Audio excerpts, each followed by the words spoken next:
Good morning, সকলোকে আৰু এইটো ভিডিও আছিল যোৱাকালিৰে এয়া মই গা পা ধুই ৰেডি আৰু হাজবেণ্ডে কৈছিলে যে আজি তেওঁ আলু পৰাঠা খাব সো মই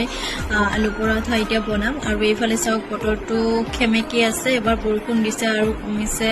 বৰ লেতেৰা পেতেৰা লাগিছে বাৰু বৰষুণ ভাল পাও যদিও ইমান দি থাকিলেও বহুত লেতেৰা লেতেৰা লাগে আৰু এইফালে মই আলু পৰাঠা কাৰণে আলু হ'বলৈ দিছিলো আৰু এতিয়া হ'বই মোৰ আলু আৰু মই বেয়া পোৱা কামবোৰৰ ভিতৰত এইটো এটা কাম আটা মঠি দিয়াটো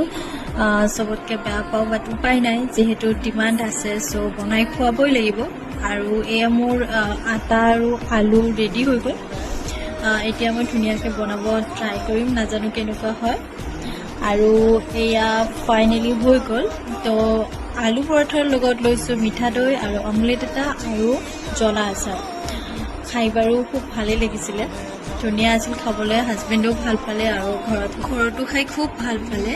আৰু তাৰপিছত মই গ'লোঁ কেক ল'বলৈ যিহেতু আমাৰ ডাঙৰ ভাগিনীজনীৰ বাৰ্থডে আছিলে এয়া মই কেক ল'বলৈ গ'লোঁ আৰু বস্তুবিলাক চাওকচোন ইমান ধুনীয়া দেখিলে চব ল'বলৈ মন যায় তাৰপিছত মই কেকটো বনাব দি অকণমান টাইম ৰৈ আছিলোঁ আৰু এয়া ফাইনেলি কেকটো আহি গ'ল কেনেকুৱা লাগিছে জনাব ডিজাইনটো ময়ে দিছিলোঁ বাৰু তাৰপিছত আহি মই বনালোঁ ঘৰতে পায়স আৰু চাওকচোন কেনেকুৱা কৰিছে মানে তেওঁৰ খোৱা হৈছে কাৰণে মোৰ পৰাই লৈ গৈছে তাৰপিছত আমি গ'লোঁ বাৰ্থডে খাবলৈ আৰু বাৰ্থডে পৰা আহোঁতে এয়া চাওক ইমান বৰষুণ দিছে মানে ছাতি লৈও নিজকে মানে বচাব পৰা নাই একদম মানে তিতি বুৰি অৱস্থা নাই